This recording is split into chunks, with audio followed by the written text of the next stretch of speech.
So the first topic that we're going to cover is stakeholder management. In the case of this organization, there are actually many stakeholders, and it was critical for them to map all those stakeholders. And to do this on the platform, they actually went to settings, strategy, and here is the result, the list, quite long list of the stakeholders.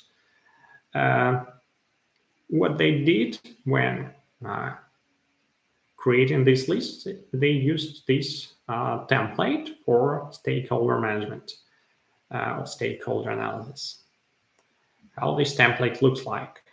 So we have here certain groups of stakeholders like external, internal, and we also have inside some details for these stakeholders. So for example, external stakeholders, obviously it's local community, people who are living in the building with this greening, for example, with the rooftop gardens, the residents. Of course, there are suppliers who supply the technology, supply solar panels, supply watering devices. Of course, there are partners. It actually include real estate developers because it's easier to implement such things on early stages. It includes also some educational institutions, some organizations that push the idea of expanding green areas. That's the list of external stakeholders. Internal stakeholders, obviously, employees. As in a separate group, we have this item, investors. So basically, it's not a kind of internal stakeholder. We put it in a separate category traditionally. And obviously, there are stakeholders that this company need to deal with due to certain legal obligations, like local governments that basically define the rules for the game in a specific area, in a specific city. For now, it's just a list. And the next challenge in the context of stakeholders was to understand what their needs are. And they added these needs by these items, like hypothesis, by clicking on this small button. Yeah. So, for example, for local communities, the obvious need is to actually improve livability by cooling environment, by having better air and having access to the green spaces. Or if we open municipal governments, we'll see that their need is formulated in a different way. It's to work on climate change resilience. Yeah, so different stakeholders have a different viewpoint on this.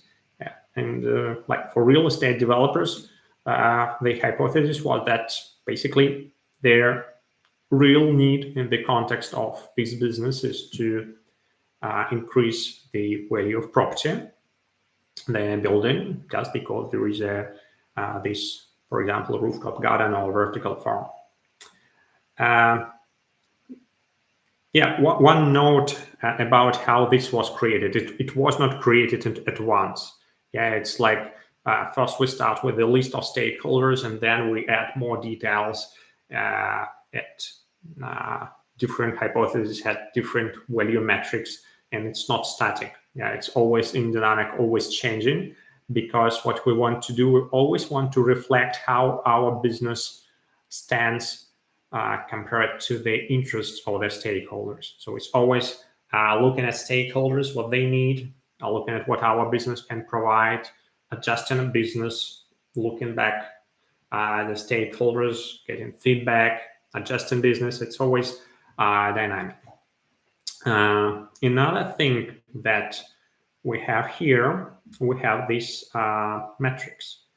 So for example, for local communities, we mentioned that they want to have a cooler urban environment. So you want to have clear air and they want to have these green spaces in their city.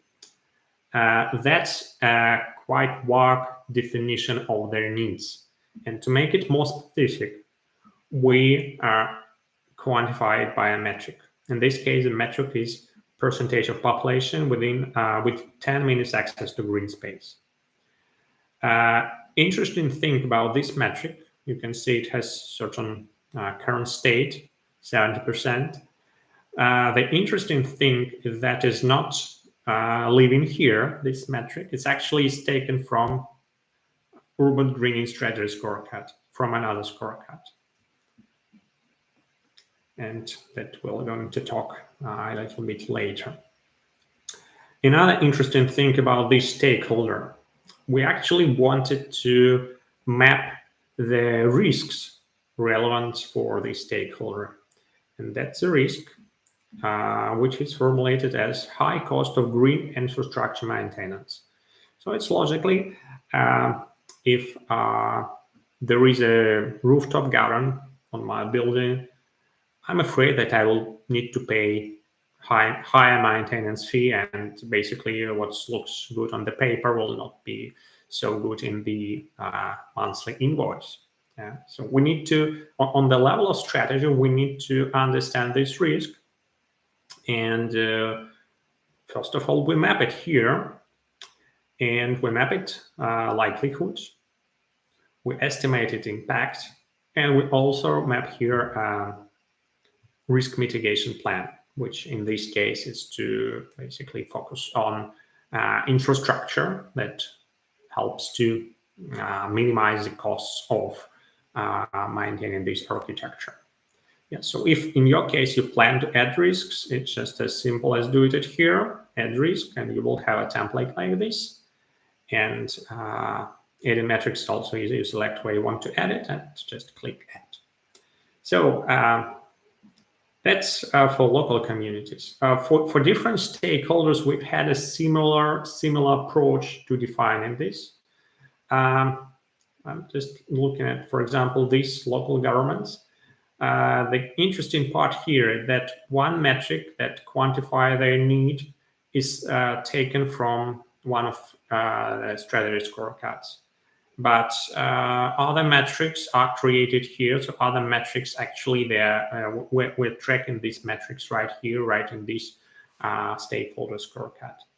So in this state, the stakeholder scorecard is quite powerful tool to understand what stakeholders need, to track it like in the form of hypothesis like we did, and to actually quantify their need by using the certain metrics. Yeah? So we can have a visual picture of this on the strategy map, and actually we'll go back to this stakeholder analysis many times, and that's what I suggest to do in your business as well, to always look back at the needs of stakeholders, how they change, how they actually affect your organization. So once this analysis was done in this template, what the eco group managers did, they click this sync button. Actually, I can click it right now, but there are no new stakeholders. So all these stakeholders are in this list now, and one of the benefits it gives us is that we can now assign these stakeholders to specific goals, so that we know that this goal, we have it in our strategy because it's aligned with the need of the stakeholder. Yeah. So that's what I wanted to share about stakeholders. And if you have any questions about stakeholders, feel free to share. I think there was one question about this. Let's get back to it in the end to discuss it, all the questions together. So stakeholders management.